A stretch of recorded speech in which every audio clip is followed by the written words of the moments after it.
Hey guys, I'm Sam, and today we have to talk about The Woman in Me by Britney Spears.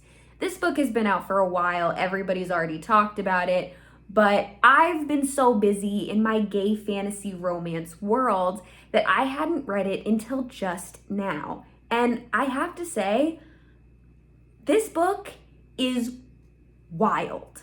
We all have heard about Britney Spears' conservatorship, the abuse that she faced specifically from her father, who ran the conservatorship, and just so many of the struggles that she went through in the past decade, that we all have heard about it. But reading the book from her perspective, her words, you really get to see exactly what happened and how crazy all of it was. Let me just say, when Wendy Williams said death to all of them. How dare you, Mr. Spears? You had me fooled. And you too, Mrs. Spears. Death to all of them. She was right. The audience was like, oh my God. But you know what? She was right, and she should say it. Do I agree with everything Wendy Williams has said in her life? No. But she was right about that. She was right about that. Because, oh my God, Britney Spears' family is horrible. And here's the thing. I've always been a Britney Spears fan. I've always enjoyed her music. But reading this book gave me such a respect for her as a resilient woman who has survived. Listen, when Taylor Swift said you wouldn't last an hour in the asylum where they raised me, okay? That lyric, that was for Britney. Because, oh my God, what she's been through is insane. And the fact that she's still such a good person after going through all that, icon. She's so important to me. But the main discussion point that I really want to get into is how Britney Spears talks about the patriarchy and the way that sexism has affected her throughout her life. Because you've got Justin Timberlake, the worst, death, hate him. Justin Timberlake, who has a history, not just with Britney, but of really putting women in these horrible situations and disrespecting them, and then the women get vilified, like Janet Jackson. That whole thing. That was Justin Timberlake's fault. He gets away scot-free. Justin Timberlake was able to make the entire world feel bad for him after he cheated on Britney Spears, and then she's made to look like the villain. He gets to go off and do whatever he wants, sleep with whoever he wants, but if Britney were to do that, everybody's like, ugh, disgusting, evil, she's horrible. And the same thing with her ex-husband, Kevin Federline. The fact that he was able to get full custody, the fact that he was able to keep her kids from her and then run around just doing whatever he wanted. Well, she had to be so perfect just to get any respect from anyone and was vilified so much. She talks about it so much, the way that men are able to get away with doing all these things, that as a female artist, the public would never let her get away with. And I think that's such an important point to talk about. One thing that I really kept thinking about throughout the entire story that Britney's telling of her life, particularly the parts where she's in her conservatorship, I couldn't stop thinking about The Yellow Wallpaper by Charlotte Perkins Gilman. The main character in that story has a lot of parallels to what Britney literally experienced in her life, because Britney dealt with postpartum depression, and so did the main character in The Yellow Wallpaper. She was dealing with postpartum depression, which was considered hysteria at the time that the story takes place in. And so basically her husband just locked her away in order to make her better. That she's locked up in this room just staring at the yellow wallpaper, slowly losing herself and her mind the longer that she's just isolated and trapped because she's crazy, That's what Britney Spears went through, because she had postpartum depression and because she had some struggles that honestly are pretty normal and reasonable compared to what caused them. Like her whole thing with like shaving her head, hitting the paparazzi car with the umbrella. Like I'm reading the book and I'm like, yeah, and I would have done that too. If I was being kept away from my children and being vilified by the media and made to look like a crazy person when I couldn't see my own children, yeah, no, I would go insane also. Oh my God, I don't even need to have the stakes be that high for me to give myself a dramatic bad haircut. Like, I could literally just be like in a mood and give myself an insane haircut. But because I'm not famous, nobody cares, you know?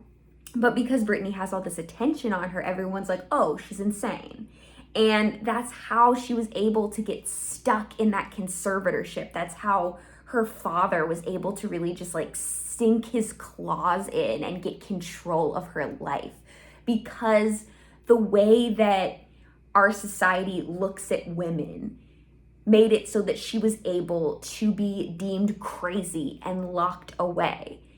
And the whole aspect of the conservatorship, it's very the yellow wallpaper because she truly was trapped and there were so many people. What's crazy to me is how many people came through, saw how she was treated, were even a part of the abuse and did nothing. Did nothing. The way that her father was able to get so much control, that you have this woman who's a hardworking pop star who was able to build this huge career for herself, and the way that her father was just able to come in and completely take control of her life just because she had some mental health issues due to circumstances that she was in. Like, the way that we deal with like mentally ill women and the concept of women being crazy, it's like you think that in 2024 that things would be better than they are, but there's still so much of that mindset of women being crazy. And being a woman who's mentally ill and has been considered crazy my whole life, I've dealt with things that Britney had to deal with, not on the same level, but I've been put in mental health situations that were more detrimental than beneficial because people just don't listen to women, you know? They don't listen to women. And Britney Spears was not listened to. She was very much stranded and trapped. And through so much of her conservatorship, she says that the reason why she put up with so much of what she put up with is because she wanted to see her kids. She was like, if I don't go along with this, they're not going to let me see my kids. So what am I going to do? You know, I could talk about Britney all day. Honestly, this book got me so fired up. As soon as she stepped out against her father in any way, he got her put on lithium. Girl, lithium? They were drawing her blood and doing tests on her, and she's just like on lithium, trapped in her apartment. How did he get away with that? In this modern age, how was he able to get away with that? Because all of the medical professionals that were involved, that were like under his control, they were like, yeah, crazy woman, this is fine. No. And for Britney to get herself out of that situation, the strength, the resilience, the courage that she had to have to get through that, actually, like, I couldn't do it. I don't think I'm strong enough to do it. Like, I honestly don't. If I had been in her situation, I don't think that I would have had the strength that she had to get through. And so I'm just impressed with her. I think she's just like incredibly strong, and her attitude, she's so forgiving of people. Like, she doesn't want to put down people like Justin Timberlake and Kevin Federline. She doesn't want to really speak badly about them because they were people that she really did love at one point in her life. And she's just such a like kind, forgiving person.